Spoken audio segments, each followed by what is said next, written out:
Saudara-saudariku yang terkasih, salam damai sejahtera, berkah dalam Horas. Mari kita belajar Alkitab lagi dari Injil Markus 10 ayat 17-27. Lebih mudah seekor unta melewati lubang jarum daripada, nanti titik-titik ini dicari sendiri ya. Jangan kemana-mana, nanti akan ada jawaban dan lanjutannya. Oh ya, jangan lupa untuk subscribe, bagikan kepada teman-teman, share pengalaman saudara di kolom komentar. Jangan lupa nyalakan loncengnya. Pada waktu Yesus berangkat meneruskan perjalanannya, datanglah seorang berlari-lari mendapatkan dia, dan sambil bertelut di hadapannya, ia bertanya, "Guru yang baik." Oh, ini rupa-rupanya di dalam gambar ini ya, orang itu bertelut bertanya, "Guru yang baik, apa yang harus kuperbuat untuk memperoleh hidup yang kekal?" Wah, ini orang muda yang baik ya menurut saya. Ya, dia masih muda tetapi mempunyai orientasi hidup kekal itu harus dipersiapkan sejak sekarang. Maka dia bertanya, apa yang harus kuperbuat? Nah, kita bisa merenung apakah kita dalam kehidupan sekarang ini juga sudah mempunyai orientasi untuk hidup yang kekal? Ataukah kita, hidup kekal itu kan urusan nanti, ya nanti saja. Nah, ini orang muda ini kiranya sebenarnya bisa menjadi contoh. Jawab Yesus, "Mengapa aku katakan aku baik? Tak seorang pun yang baik selain daripada Allah saja." Nah, saudara-saudari yang terkasih, Yesus tidak suka dipuji-puji, ya, tetapi ini mau mengajak orang ini untuk merefleksikan hidup. Maka lalu dikatakan, tentu kamu mengetahui segala perintah Allah. Jangan membunuh. Ini yang diungkapkan oleh Yesus ini adalah perintah yang besar-besar. Ya, artinya ya sangat jarang ya orang melakukan dosa-dosa yang disebut ini. Jangan membunuh. Ya, pernahkah saudara membunuh? Nah, belum kan? Jangan berzina. Pernahkah saudara ini?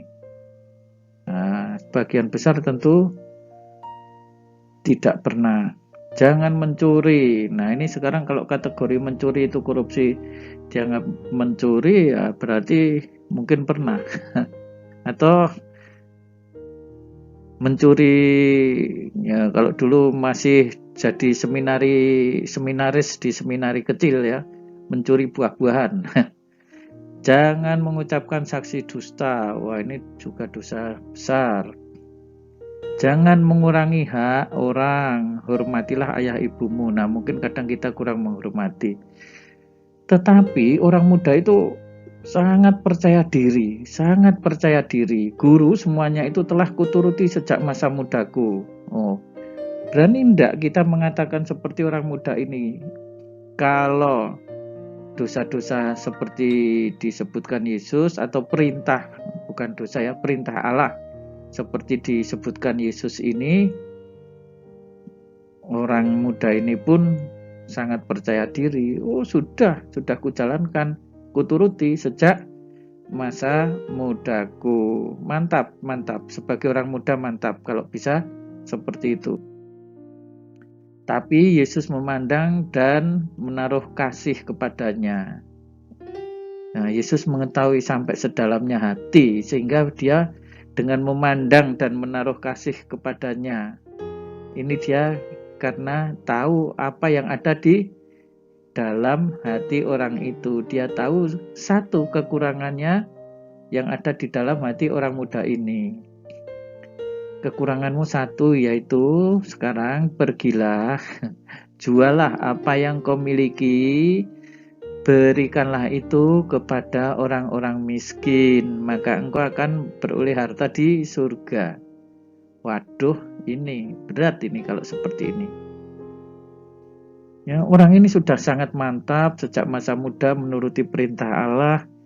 Tetapi kekurangannya menurut Yesus itu ya mau berbagi barangkali. Ya, tidak hanya berbagi tapi secara radikal Yesus jualah yang kau miliki, berikan kepada orang miskin dan kau akan beroleh harta surgawi. Dan kemudian Yesus menyatakan, datanglah kemari dan ikutlah aku. Untuk ikut Yesus memang ini ya syarat yang sangat berat. Mendengar perkataan itu ia menjadi kecewa. Ini pergi ini orang ini lalu. Sebab hartanya banyak. Waduh lah inilah. Harta banyak menjadi penghalang untuk ikut Yesus. Nah, kita bisa merefleksikan. Apakah harta kita banyak? Oh, syukur kalau malah tidak punya harta. Tapi masa sih tidak punya harta disyukuri? Ya tentunya bukan ya. Karena bisa saja orang tidak punya harta pun tetapi juga tetap tidak ikut Yesus. Wah, ini malah nasibnya lebih payah lagi. Di dunia pun nasibnya tidak baik, surga pun juga dipertanyakan. Yesus memandang murid-muridnya dan berkata, alangkah sukarnya orang yang beruang masuk ke dalam kerajaan Allah. Ya, ini orang beruang apakah sukar masuk kerajaan Allah? Nah, saudara-saudari, ya, secara khusus kali ini saya mau menyapa mereka yang berkecukupan. Jangan sampai ya kata-kata ini menjadi kenyataan di dalam diri saudara. Harusnya malah dibalik. Alangkah mudahnya orang beruang masuk ke dalam kerajaan Allah. Kenapa demikian? Oh, orang beruang itu mempunyai nilai lebih kok menurut saya. Nilai lebih apa?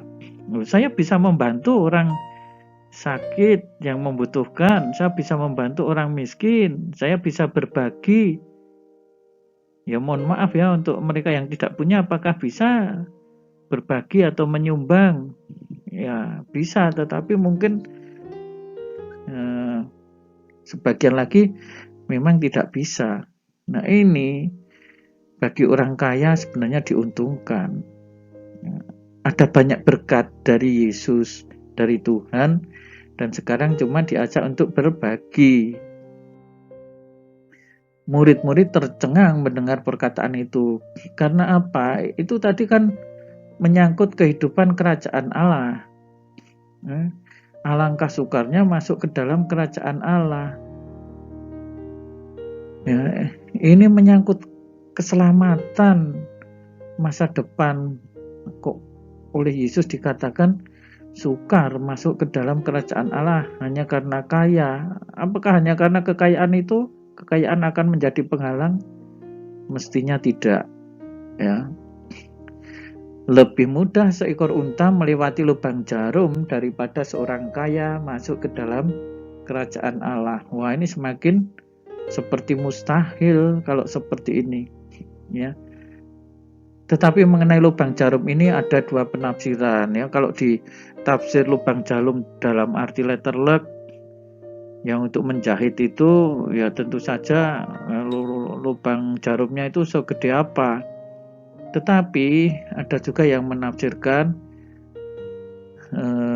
bahwa di pintu masuk Yerusalem itu gerbang besar akan ditutup demi keamanan, ya. Dan ketika lubang ditutup, orang hanya bisa masuk melalui pintu sempit ini. Nah ini konon seringkali orang menafsirkan pengertiannya ini, ya, lubang jarum. Apakah ini unta bisa masuk? Bisa, asal bebannya diturunkan dulu, untanya masuk, dan seterusnya. Jadi sulit, tetapi bisa itu. Nah, saudara-saudari yang terkasih, ya ini sambil belajar pengertian lubang jarum yang seperti ini, ya.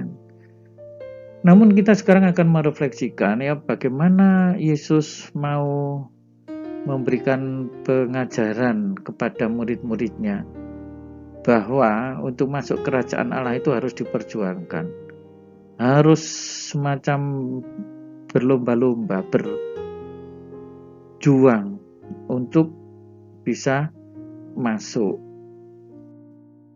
Mereka gempar. Jika demikian, siapa yang dapat diselamatkan? Ya, jadi murid-murid ada semacam rasa penasaran yang sangat besar. Loh, kok seperti itu kok yang dikatakan oleh Yesus? Kalau seperti itu, siapa yang dapat diselamatkan? Ini menyangkut hal yang sangat krusial untuk ikut Yesus, yaitu keselamatan kekal. Lah kok ini sampai dikatakan lebih mudah seekor unta masuk melalui lubang jarum? Sepertinya mustahil. Yesus berkata, bagi manusia hal itu tidak mungkin, ya, tetapi tidak demikian bagi Allah. Ya, segala sesuatu adalah mungkin bagi Allah. Nah, saudara-saudari yang terkasih, inilah hal yang harus kita imani, inilah yang harus kita ikuti. Ya, Yesus itu sudah memberi jaminan kok. Yesus tidak sembarangan ya mengajak orang untuk ikut Dia lalu nanti tidak ada keselamatan. Jaminannya jelas ya. Tetapi ya memang ada perjuangan. Anak manusia harus menderita itu, nanti akan dibunuh tetapi lalu dibangkitkan. Dari situlah kita justru beroleh karya penebusan dan keselamatan. Nah, saudara-saudari yang terkasih, salam damai sejahtera. Tuhan Yesus memberkati. Horas berkah dalam. Jangan lupa untuk subscribe, bagikan kepada teman-teman di grup dan dalam keluarga. Saudara-saudari sekalian, pekerjaan saudara, keluarga saudara, dinaungi, dibimbing, dan diberkati oleh Allah yang Maha Kuasa, Bapa dan Putera dan Roh Kudus.